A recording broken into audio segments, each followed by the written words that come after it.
Alright, this is part 1, section 3 of Nietzsche's Thus Spoke Zarathustra. I am really enjoying reading this book with you. Like I said, I read this 2 years ago, and I'm enjoying going through all these sections with you because it's just really interesting to go, just like deeper into this, as I have been. And I think this is what's left of the it's still good, but that is what's left of the first part. But this is on the Afterworldly.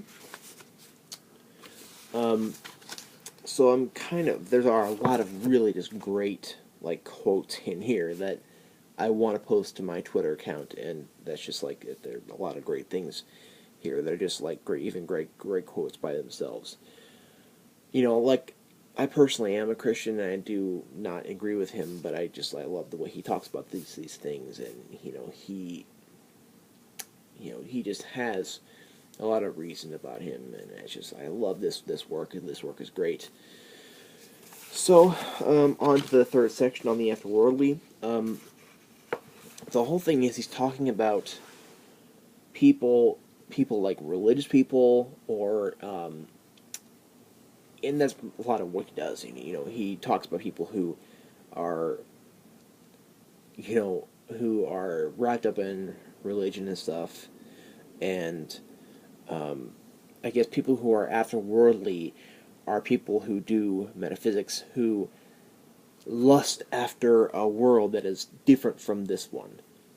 He thinks, we have the animal and the Übermensch. It's getting really windy and really cold out there. The temperature's just going to plummet here, so it's going to get really cold. So hopefully you can't hear that. We have the animal and we have the Übermensch, and the man is the bridge between those two. The man, what he does is he acquiesces to what is the path of least resistance, while the Overman, or the Übermensch,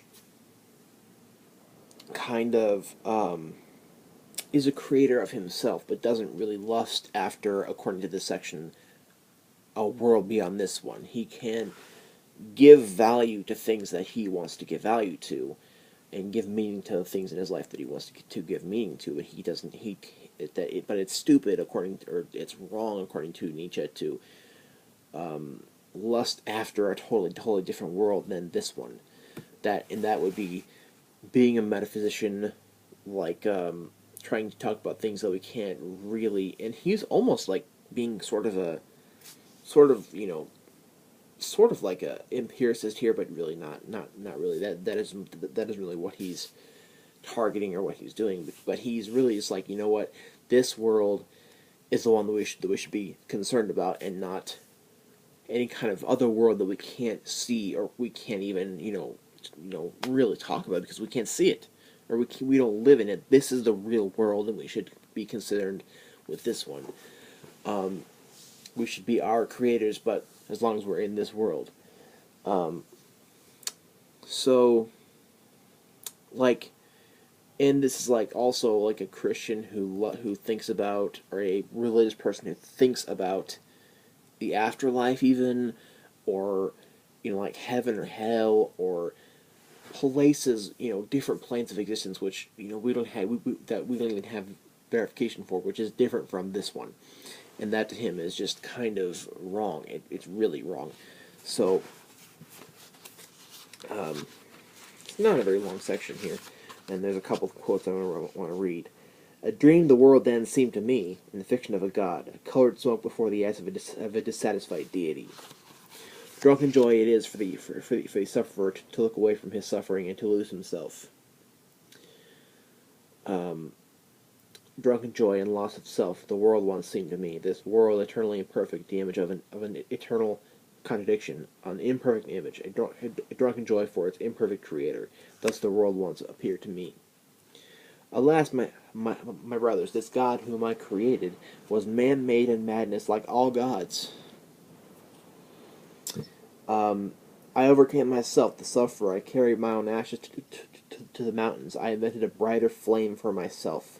It was suffering and incapacity that created all afterworlds.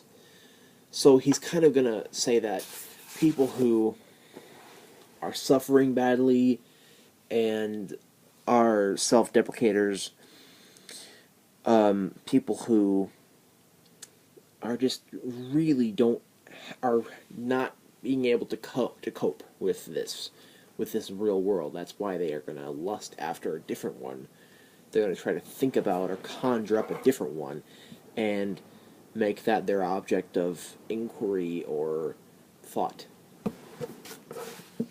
It was suffering and incapacity that created that created all afterworlds. This and that brief madness of bliss, which is experienced only by those who suffer most deeply.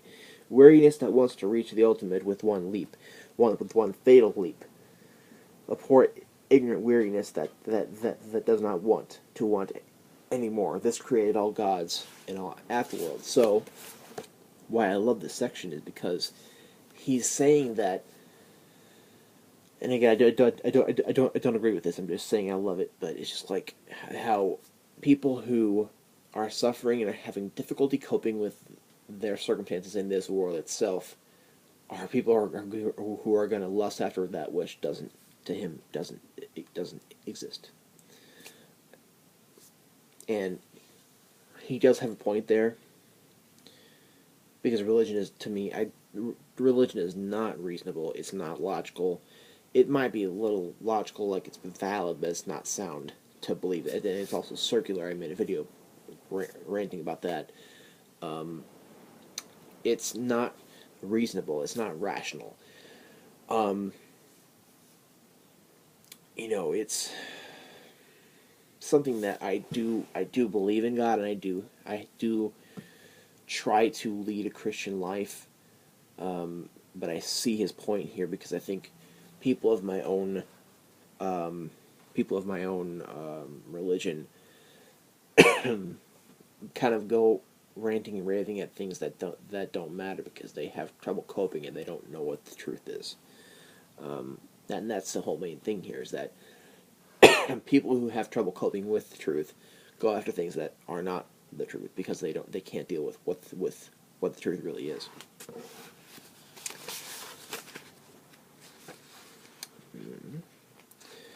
Got more quotes here that I underlined. A new pride my ego taught me, and this I teach men, no longer to bury one's head in the sand of heavenly things, but to bear it freely, an earthly head which creates a meaning for the earth. That is a great quote right there. It was the sick and the decaying who despised body and earth, and invented the heavenly realm in the redemptive drops of blood. But they took even these sweet and gloomy poisons from body and earth. They wanted to escape their own misery, and the stars were too far from them. So they sighed, "Would that there were heavenly ways to sneak into another state of being and happiness." Thus they invented their sneaky ruses and bloody potions. Ungrateful, these people deemed themselves transported from their bodies in this earth. But to whom did they owe the convulsions and raptures of their transport to their bodies and this earth? Zarathustra is gentle with the sick. Verily, he is not angry with their kinds of comfort and ingratitude. May they become convalescent men of overcoming Übermensch. May they become and create a higher body for themselves. I know these godlike men all too well. They want one to have faith in them, and doubt to be in sin. All too well I know what it is in which they have the most faith. Verily, it is not in the afterworlds and redemptive drops of blood, but in the body that they have to have the most faith. But their body is to them their thing in itself. Listen rather, my brothers, to the voice of the healthy body that is a more honest and pure voice. More honestly and purely speaks the healthy body that is perfect and perpendicular, and it speaks of the meaning of the earth. Thus spoke Zarathustra. I can't make it any clearer than that. I think that's just a great... I lost my damn place.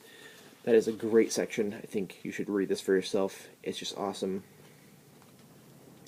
So, if you think I should have included something else about this section, comment below, or if you have any questions and you want to talk about this book, comment below. And other than that, I'll see you on Section 4, which is on the despisers of the body, which seems to be about a lot of similar themes.